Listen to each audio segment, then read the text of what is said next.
Got a question? Here's the way. Ask the expert here today. Learning starts with today's show. Let's hear what the tech experts know. Welcome back to Ask the Expert. So far in this series, we've covered how contamination is investigated, how it's cleaned up, how families can reduce everyday exposure, and understanding test results. Today, we're going to talk about something that connects all of this together: why environmental hazards disproportionately affect communities, and how residents can advocate for change. These ideas and discussions stem from the growing movement known as environmental justice, which has become a core part of how agencies like DTSC approach their work. Let's talk about what environmental justice means, why it matters here in Sacramento, and how you can make your voices heard. Under California law, environmental justice means the fair treatment of people of all races, cultures, and incomes when it comes to how environmental laws, regulations, and policies are developed, adopted, and enforced. In practice, this means no individual, family, or community should experience more pollution, environmental hazards, or contaminants than other communities. This should be especially true despite the demographics of a community or how much wealth is in a neighborhood. It also means every individual deserves a seat at the table when it comes to the decision-making that affects where people live. Environmental justice exists as a concept because historically, environmental health risks were never evenly distributed across neighborhoods, cities, and counties.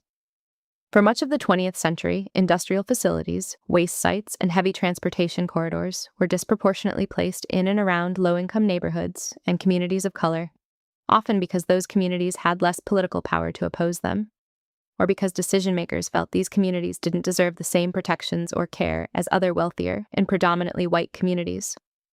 Sacramento has its own unique history when it comes to environmental health. Areas near former industrial and military sites, rail corridors, and older manufacturing zones often overlap with neighborhoods that have historically had fewer resources to push back or demand faster cleanup. Understanding this history helps explain why environmental justice isn't just about pollution levels on a map.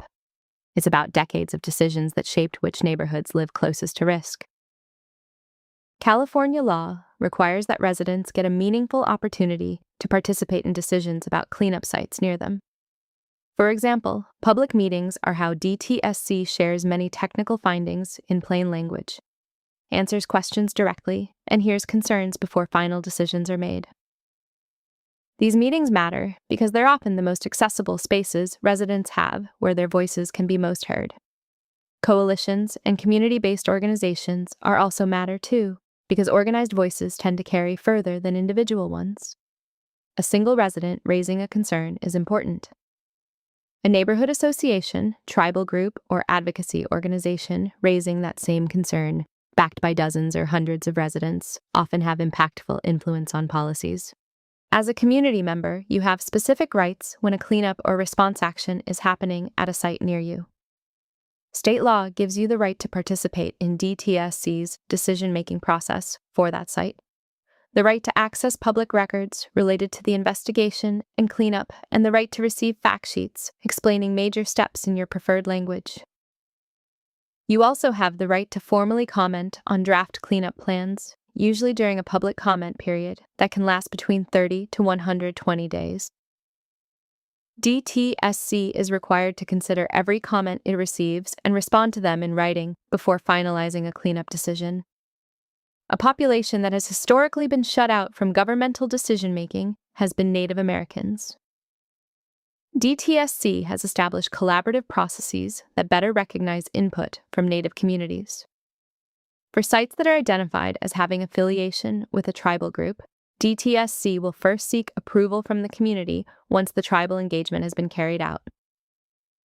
DTSC recognizes that meaningful public engagement leads to more effective policies and environmental actions for positive health outcomes.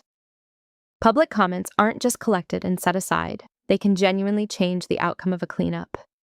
Community input has led to changes in cleanup timelines, adjustments to how a site will be used afterward, and in many cases, provided more protective cleanup standards than what was originally proposed. Showing up matters, written comments matter, asking questions at a public meeting matters.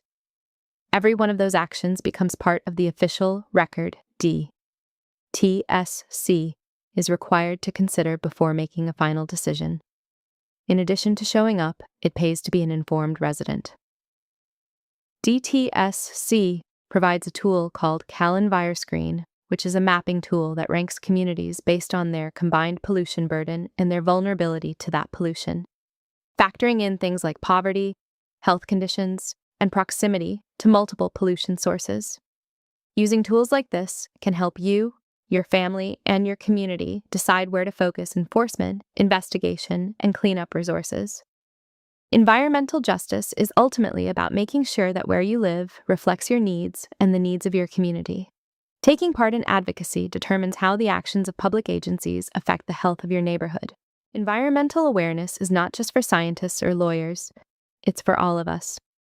Understanding what contamination is, where it comes from, and how it moves is the foundation for being an informed participant in decisions that affect your health, your family, and your neighborhood.